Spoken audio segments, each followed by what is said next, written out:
दोस्तों नमस्कार। मैं हूं अजय प्रकाश। दोस्तों, उत्तर प्रदेश की पूर्व मुख्यमंत्री बहन मायावती ने कल साफ कर दिया कि वह उत्तर प्रदेश के चुनावी मैदान में अकेले बहुजन समाज पार्टी के दम पर चुनाव लड़ेगी।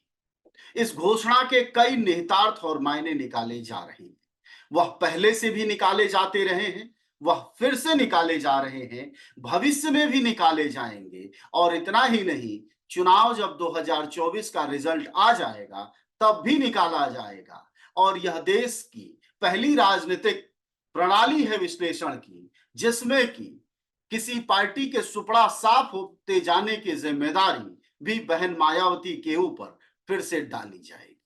यह राजनीति का अजीब काल है, जिस काल में आपको एक से एक आश्चर्यजनक विश्लेषण मिलते हैं। बहन मायावती अकेले लड़ेंगी, उसका क्या नुकसान होगा और क्यों वह भाजपा की बी टीम हो जाएंगी, सिर्फ इसलिए यह बात स्थापित करने की कोशिश विश्लेषकों, राजनीतिक जानकारों, पत्रकारों के द्वारा की जाएगी, क्योंकि उनकी चाहने वाली पार्टी हार जाएगी।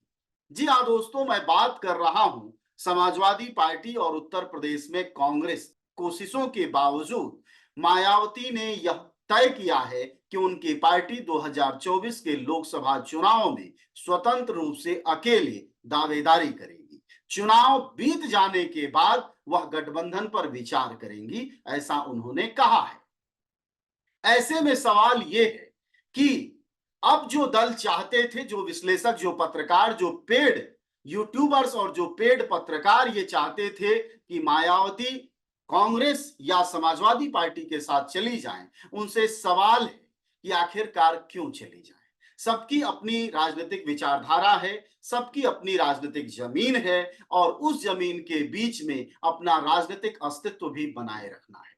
क्या समाजवादी पार्टी अपने राजनीतिक अस्तित्व के आखिरी पड़ाव पर नहीं लड़ रही है? क्या कांग्रेस उत्तर प्रदेश में इस बार अपने राजनीतिक अस्तित्व के लिए नहीं लड़ रही है? ठीक इसी तरह से क्या मायावती को यह अधिकार, उत्तर प्रदेश की पूर्व मुख्यमंत्री को यह अधिकार, दलितों की सबसे बड़ी नेता को यह हूबहू अधिकार नहीं है?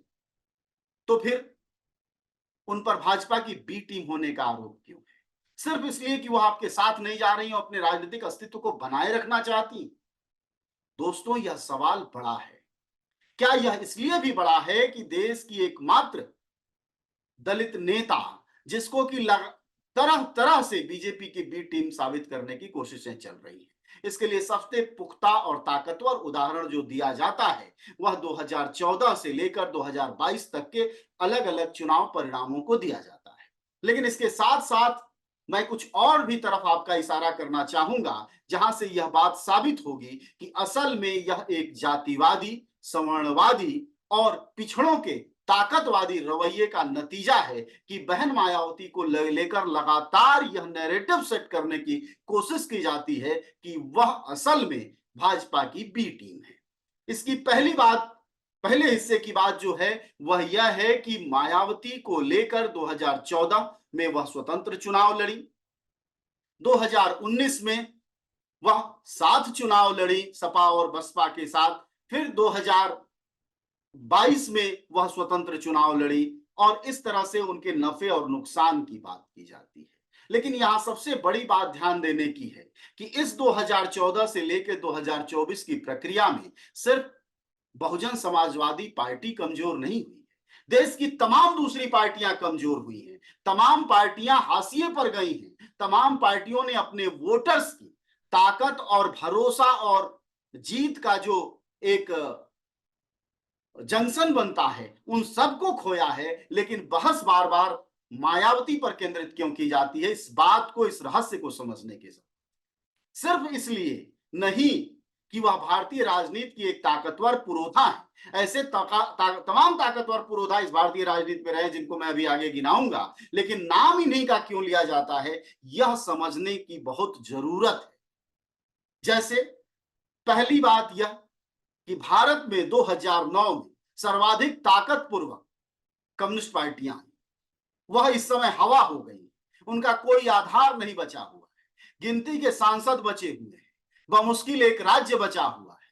उन पर कोई नैरेटिव क्यों नहीं सेट हो, उन पर कोई बात क्यों नहीं की जाती?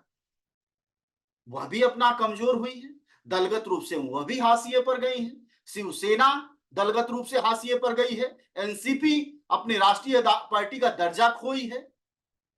यह लगातार है, खुद समाजवादी पार्टी अपने आखिरी अस्तित्व के पड़ाव पर चल रही। तो बहस लेकर जो केंद्रित की जाती है कि मायावती पर, उसकी क्या वजह है?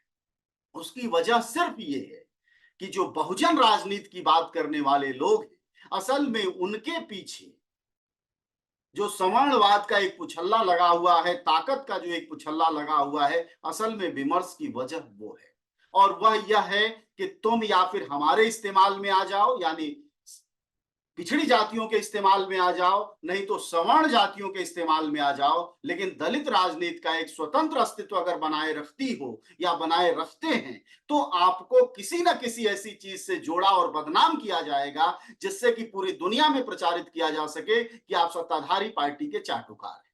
लेकिन असल में चाटुकार क्या यह लोग नहीं है? यह लोग क्यों अपने राजनीतिक जमीन को खोते जा रहे हैं? और यह कौन सा विमर्श है कि फला पार्टी अगर बहुजन समाजवादी पार्टी या कांग्रेस के साथ एक नहीं आती है तो वह बीजेपी की टीम? ऐसा क्यों? क्या समाजवादी पार्टी मध्य प्रदेश में चुनाव लड़ने गई, राजस्थान में चुनाव लड़ने गई, छत्तीसगढ़ में चुनाव लड़ने गई, आम आदमी पार्टी चुनाव लड़ने गई, कम्युनिस्ट पार्टियां चुनाव लड़ने गई, इन सब पर किसी ने भाजपा की बी टीम नहीं कहा। लेकिन मायावती अगर अलग चुनाव लड़ती है तो भाजपा की बी टीम कैसे हो जाती? यह प्रश्न बहुत जरूरी है, खासकर समर्थकों के लिए, बीजेपी बीएसपी के। बहुजन समाज पार्टी के चिंतकों समर्थकों को इस विमर्श को खोल देना चाहिए, इस रहस्य से पर्दा उठा देना चाहिए कि पिछड़े और सवर्ण जातिवादियों की वजह से इस तरह का नैरेटिव सेट किया जाता है बहन मायावती के खिलाफ, और असल में उन्हें यह बदनाम करने की कोशिश है। और उनकी जो गरीब, दलित और अल्पसंख्यक समुदाय में ताकतपूर्वक पैठ है, उसको लगातार मट्ठा डालकर इन गलत जानकारियों, गलत सूचनाओं, गलत विश्लेषणों के जरिए मट्ठा डालने की कोशिश है। अन्यथा आखिर में एक ही सवाल है आपसे मेरा, और वही बार बार दोहराएंगे, फिर अगले एपिसोड में भी इन चीजों पर बात करेंगे कि मायावती को बदनाम करना, बहुजन समाजवादी पार्टी को बदनाम करने में आखिर यह सभी ताकतें क्यों लगी हुई? क्यों उन्हें लगता है कि कोई हीरो टाइप उभर रहा दलित नेता बड़ा नेता बन रहा है, और मायावती जिनकी की व्यापक पैठ है, जिनकी की भारतीय दलित आंदोलन में एक बड़ा वजूद है, बड़ा महत्व है, सरकार में रहकर उन्होंने दलित समाज के लिए जो काम किया, इन सबका एक व्यापक महत्व है, बावजूद उनको कमजोर करते जाना है, उनको सत्ताधारी पार्टी के नजदीक बताते जाना है, और खुद के अस्तित्व, खुद की जमीन खत्म हो जाए, खुद की विचारधारा ठपोर संखी साबित हो, उन सबका भी ठीकरा बहन मायावती पर फोड़ देना है। यह कैसा सामाजिक न्याय है? यह कैसा बहुजनवाद है? और यह कैसी सवर्णों की प्रगतिशीलता है? इस पर जरूर सोचना चाहिए। और सोचने की आखिर में अगर आप विश्लेषण ईमानदारी से करेंगे तो यही पाएंगे कि इन सब की मानसिकता एक जातिवादी, सवर्णवादी और पिछड़ा दबंगवादी है, जिसमें कि बहन मायावती उनको लगता है कि या तुम हमारे खेमे में आओ और नहीं तो हम तुम्हें उस खेमे में बताएं।